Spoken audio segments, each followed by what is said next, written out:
Marito è travolto da 2 auto mentre era in sella al suo scooter, morto per le gravi ferite riportate il 46enne di Musile Claudio Cibini. Il primo investitore si è costituito questa mattina ai carabinieri. Violenta aggressione in mattinata in pronto soccorso a Mestre. Nel mirino dei familiari di un paziente in attesa, la guardia giurata in servizio a sedare la rissa, l'arrivo della polizia. Nell'Ulstre, nell'ultimo anno, un'aggressione al giorno contro il personale. Al dirlo il report dell'azienda sanitaria veneziana, la preoccupazione del sindacato: manca troppo personale. Violenta rissa con il coltello in piazzale Roma a Venezia. A farne le spese pure il tassista che viene preso a pugni. 4 finiscono in ospedale, oggi manette ai polsi per 3 di loro. Adesso basta, mi difendo da solo, così Paolo Favaretto, titolare della carrozzeria moderna a Mestre, dopo l'ultimo raid di ieri sera, l'8° in 7 giorni a opera dello stesso ladro seriale. E oggi visita del ministro ai beni culturali San Giuliano al ghetto di Venezia, con la promessa di finanziare i 2,5 milioni di euro mancanti per il restauro del museo ebraico. Ancora una volta l'UNESCO raccomanda di inserire Venezia nella lista dei patrimoni dell'umanità in pericolo, nel mirino il turismo di massa, lo sviluppo urbanistico e i cambiamenti climatici. Buonasera, ben ritrovati, eccoci con l'edizione di Venezia dei nostri telegiornali. Allora partiamo dalla cronaca, dall'ennesima vittima della strada registrata a Musile di Piave. Si tratta di un 46enne, Claudio Cibini, investito da 2 auto mentre era in sella al suo scooter. È morto per le gravi ferite riportate. Travolto 2 volte da 2 automobilisti, il primo dei quali non si è fermato a prestargli soccorso mentre in sella al suo scooter percorreva via Argine San Marco, la strada che da Musile si congiunge con Fossalta. È morto in seguito alle gravi ferite riportate il 46enne Claudio Cibin, originario di Musile e residente da anni con la famiglia nella frazione di Millepertiche. Il 46enne, alla guida del suo motorino alle 2 di notte, è stato dapprima tamponato da un Audi A4 e poi travolto da una Mitsubishi che sopraggiungeva dalla parte opposta della careggiata in direzione 90 e il cui conducente non si è accorto in tempo del corpo a terra, fermandosi tuttavia a prestare soccorso. I tentativi però sono risultati vani. La ricostruzione che a me è stata riferita è questa: in una prima autovettura ha tamponato il povero Claudio e l'autovettura che sopraggiungeva successivamente lo ha investito, causandone presumibilmente la morte. In un primo momento il primo investitore si era allontanato dal luogo dell'incidente.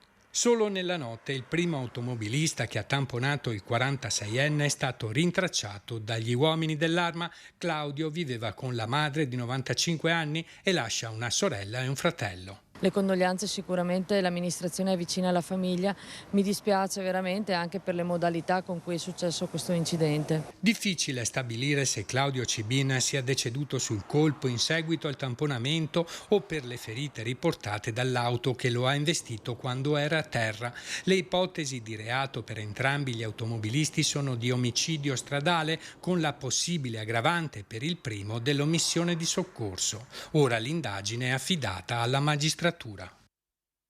Ora andiamo alle risse e alle aggressioni che si sono verificate in questi ultimi giorni tra Venezia e Mestre. Partiamo da piazzale Roma, dove un tassista di Mogliano Veneto è stato preso a pugni da 2 aggressori coinvolti poco dopo in una rissa con accoltellamento che ha mandato 4 persone all'ospedale. La polizia ne ha arrestate 3. È successo alle 4 di mattina di ieri mattina.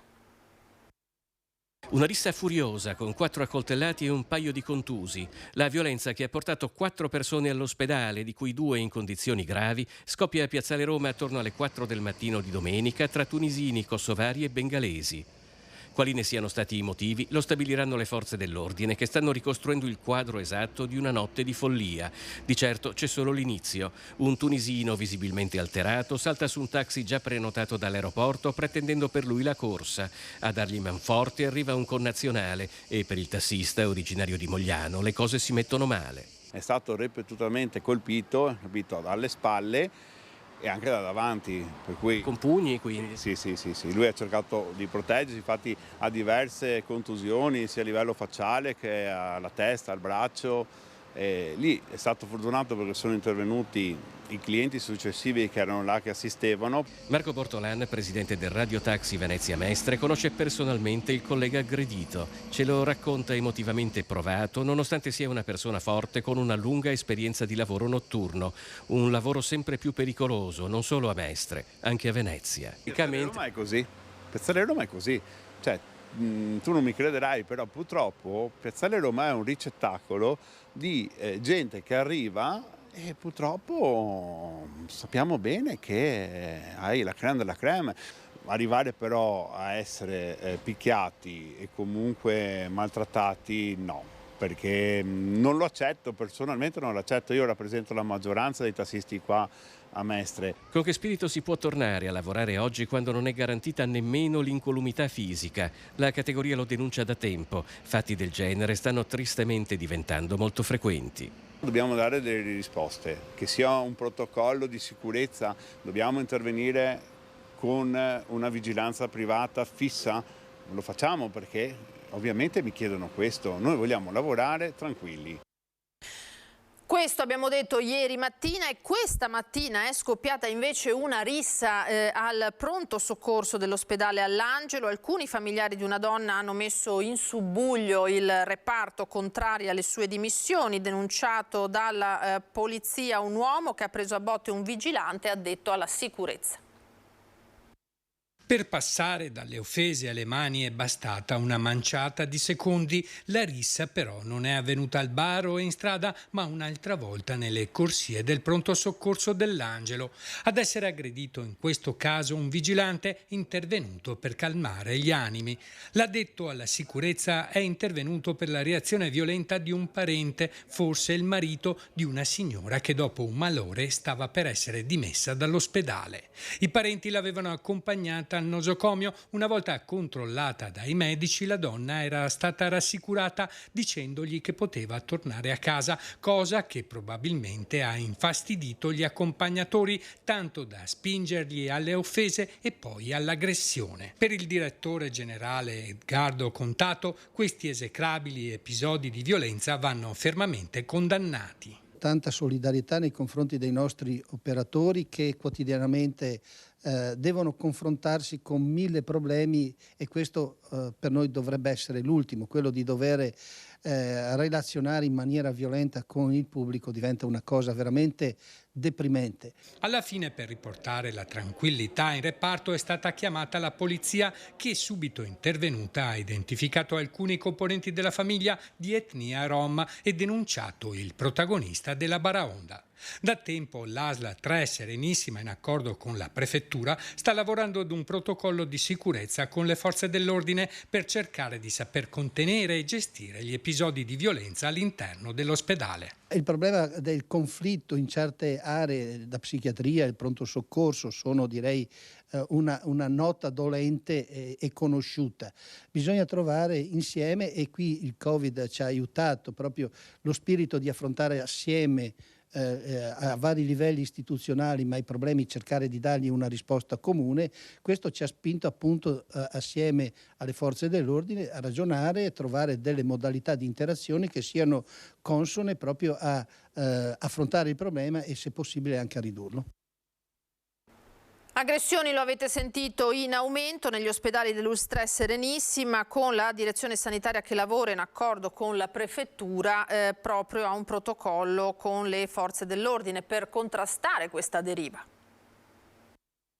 Da angeli e eroi a nemici da abbattere, dopo la pandemia gli episodi di violenza verbale e fisica nei confronti del personale medico negli ospedali dell'ASL 3 Serenissima sono in aumento. Nell'ultimo anno nel territorio veneziano è stata registrata in media un'aggressione al giorno. Fra queste almeno 6 al mese sfociano nell'aggressività fisica. Un dato allarmante che ha spinto la direzione sanitaria e la prefettura di Venezia a lavorare ad un protocollo di intesa sul fronte della sicurezza. Operatori delle forze dell'ordine, dei pronto soccorsi, del SUEM e dei servizi di psichiatria da 6 mesi lavorano e partecipano a un'attività formativa continua volta a migliorare sempre di più le modalità con cui gestire e contenere questi fenomeni. C'è una insofferenza, una sofferenza a livello sociale probabilmente che ha prodotto un aumento di questo tipo.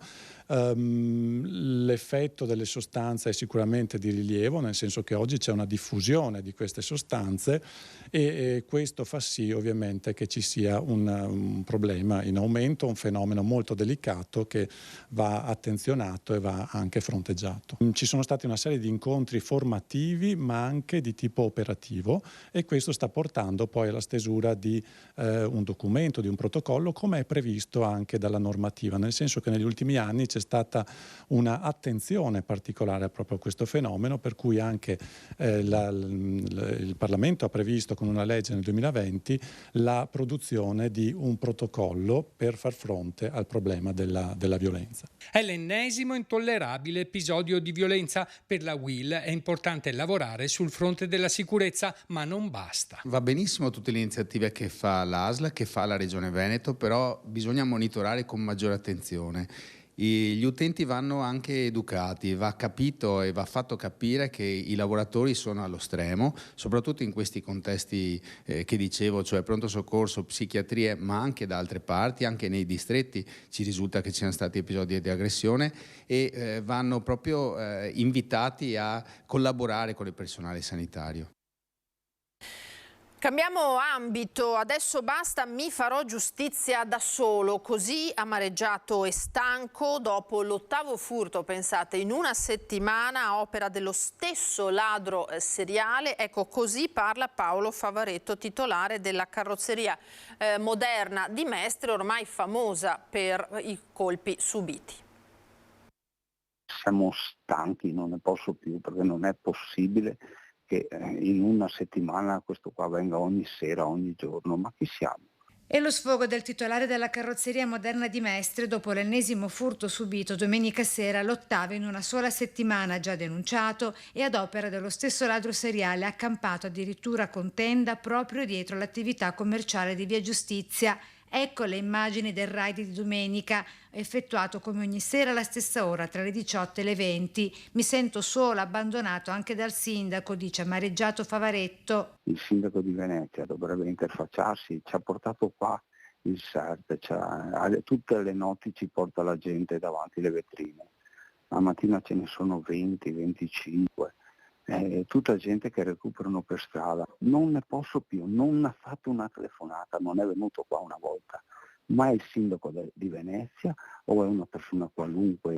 Rabbia, amarezza e afflizione, sentimenti che scandiscono le ore dell'imprenditore dopo ben 35 furti subiti in 8 anni, oramai stremato, pensa di farsi giustizia da sé. Noi ci difenderemo da soli, adesso se va avanti così mi metterò sopra il tetto a fare la guardia, mi metterò io. Il problema è che qua su via Piave, su via Giustizia, tutta questa zona di Mestre, sta succedendo il Bronx, è una cosa impossibile. Non si può andare avanti così. Sono stanchissimo. Scusate, ma non ne posso più di queste cose. Nei giorni scorsi, intanto, la polizia ha arrestato al terminal San Basilio di Venezia un passeggero polacco di un aliscafo proveniente dalla Croazia, su cui pendeva un mandato di arresto europeo emesso dal suo paese. Deve scontare 2 anni di reclusione per il reato di produzione, vendita e acquisto illecito di sostanze stupefacenti commesso nel 2015 appunto in Polonia. Fischietti e acqua spruzzata con le pompe che si usano di solito per innaffiare i fiori sono le armi, chiamiamole così, usate a Mestre da alcuni residenti di una laterale di via Piave, pensate, per allontanare gli spacciatori dalla loro via. Fischiamo e bagniamo e almeno cerchiamo di allontanarli noi, è un po' un'azione diretta di cittadini che non ne possono più. L'azione diretta di cittadini che non ne possono più, la definisce Giovanna Luzzi, residente in una laterale di via Piave. Fischi e spruzzi agli spacciatori appostati davanti ai loro portoni come forma di contrasto civile al degrado che avanza. Mestre è stata segnalata dal Ministero degli Interni come capitale italiana dello spaccio. Il quartiere Piave è il suo centro pulsante, dove spacciatori e tossicodipendenti si incrociano già attivi dal primo pomeriggio. È un accordo che abbiamo fatto con alcuni residenti, visto che siamo rimasti in pochi come residenti, tra la via Sabotino e la via San Michele. Quando vediamo chi si ferma per spacciare o arrivano anche gli altri che si siedono per bucarsi, fischiamo fin tanto che se ne vanno. E stiamo anche adottando il fatto di poter sparare con dell'acqua fredda normale, le pompe che annaffiano i fiori, così facciamo 2 in 1. Anche Porta Verde, il progetto che per tutta l'estate organizza lodevolmente eventi e serate nel parco, soffre inevitabilmente del contesto nel quale è ospitato. Gli stessi residenti sono un po' nauseati, primo perché non c'è sicurezza completa, assolutamente.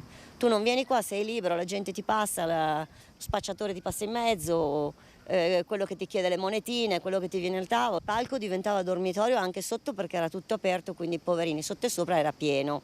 Adesso hanno messo delle reti così vanno solo sopra. Perché basta vedere cosa c'è sopra adesso, devono ancora ripulire, basta vedere. Secondo me c'è anche talco probabilmente, non lo so. Ora ci fermiamo per qualche istante di pubblicità, tra poco.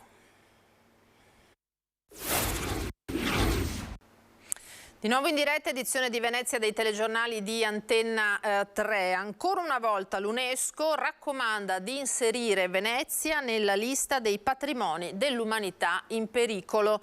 Secondo il World Heritage Center, il continuo sviluppo urbanistico, gli impatti dei cambiamenti climatici e del turismo di massa rischiano di provocare cambiamenti irreversibili al suo eccezionale valore universale. Questa raccomandazione, per essere attuata, dovrà essere votata a settembre dagli Stati membri dell'organismo ONU. È dal 2014 che l'UNESCO rileva quelli che sono notoriamente conosciuti come i problemi di Venezia, chiedendo perlomeno l'impegno alla loro soluzione, e oggi dunque lo avete sentito l'ennesimo appello in questo senso. Oggi proprio a Venezia visita del ministro alla cultura San Giuliano al ghetto di Venezia con la promessa di finanziare i 2,5 milioni di euro mancanti per il restauro del museo ebraico. Visita istituzionale al ghetto di Venezia per il ministro della cultura Gennaro San Giuliano per visionare lo stato del cantiere del museo ebraico ed alcune sinagoghe, tra cui quella tedesca ed italiana, quest'ultima appena restaurata. Incontro caldeggiato dal presidente di regione Luca Zaia e fortemente voluto dal presidente della comunità ebraica veneziana. Il motivo? Chiedere al governo i 2,5 milioni di euro mancanti per ultimare i restauri, costati complessivamente intorno ai 12 milioni, di cui 8 a carico di donatori privati, e onestei ricevuti nel 2021 con l'allora ministro della cultura Franceschini, in questo che viene riconosciuto come il più antico ghetto al mondo. Ci piacerebbe che Regione e Ministero della Cultura prendessero parte a questo restauro. Ovviamente mi riferisco a questioni chiaramente economiche, penserete, ma si tratta anche di assumere il valore culturale, morale che ha questo ghetto, la storia che ha rappresentato questo ghetto. Venezia chiama e chiede aiuto e San Giuliano risponde: assolutamente sì, adesso troveremo la linea dove allocare la richiesta di queste risorse, lo faremo. Fra l'altro, lo raccontavo al Presidente, tempo fa lessi una biografia di Benjamin Disraeli, il grande primo ministro britannico, che fu fra i collaboratori, diciamo, della monarchia e fu colui il quale lavorò alla costruzione del grande impero britannico. Poi il professore è certamente più edotto di me in materia, e mi ha colpito che Disraeli veniva da questa comunità, e quindi è una grande storia. Questa grande storia adesso va onorata con interventi fattivi. Soddisfazione anche da parte di Zaia, fautore dell'incontro. Che ha anche sortito gli esiti voluti, nel senso che c'è un impegno da parte del Ministro, e non avevo dubbi del fatto di sostenere, diciamo, questo sprint finale per avere il restauro dell'intero complesso di quello che sarà il circuito museale del ghetto. E nel pomeriggio tour del ministro Mestre, dove ha visitato tra gli altri il museo M9 con la mostra su Emilio Vedova. Il sindaco metropolitano Luigi Brugnaro e il ministro, in questo caso dell'Interno, Matteo Piantedosi, hanno sottoscritto una convenzione per la realizzazione della nuova caserma dei Vigili del Fuoco di Chioggia. Il Ministero ha assegnato alla città metropolitana 5 milioni di euro per realizzare la nuova struttura entro 5 anni in un'area ceduta al demanio dal comune di Chioggia. Si tratta di oltre 600 metri quadrati di edificio e circa 4.000 metri quadrati di verde accanto all'ospedale. È tutto per questa edizione, grazie per essere stati con noi. Vi ricordo ora le previsioni del tempo e a seguire l'edizione di Treviso. Arrivederci.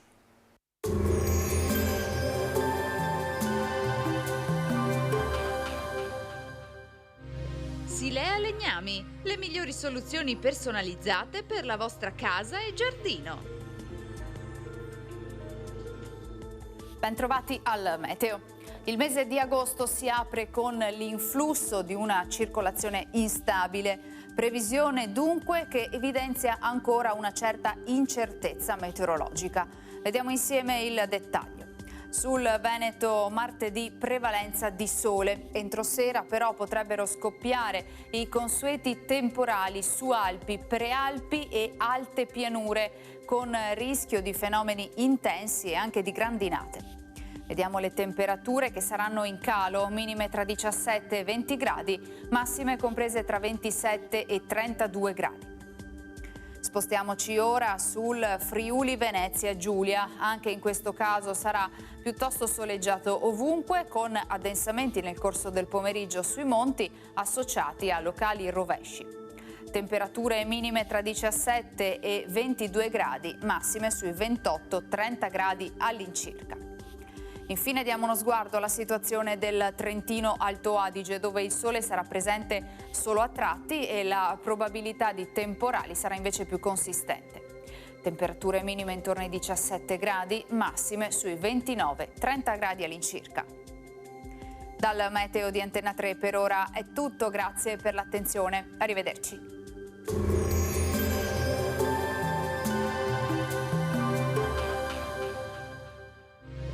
Silea Legnami, le migliori soluzioni personalizzate per la vostra casa e giardino.